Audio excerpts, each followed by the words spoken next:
Hey guys, kamusta na? Dito tayo nga sa halaman ni nanay. Dito tayo sa tabing ilog. Yan guys, ito yung tabing ilog guys.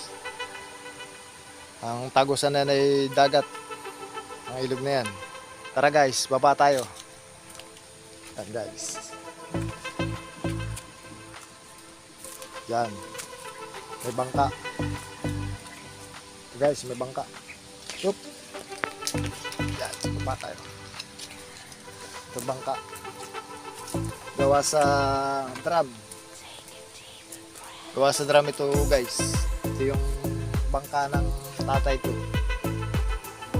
Yan. Ginagamit niya ito panlalambat. Tsaka pamimintol, yung panghuli ng alimango. Yan guys. Ito na nakatali yan. Yung sa tabing ilog. Yan guys yung ilog. Diretso yan sa dagat. Yung ilog na yan. Yan. Nung kami mga bata pa, palagi kami dito sa ilog. Dahil dito maraming nakukuhang mga pang-ulam. Mga sihi, tapalang, yan guys. Marami dito. Marami dito dati. Ngayon, pero ngayon ay madalang na sa dami na nangunguha na. Yan. Okay guys, hanggang dito lang tayo. Thank you nga pala sa mga supporters natin dyan, mga followers. Thank you so much guys. Okay guys, hanggang dito lang tayo. Thank you for watching.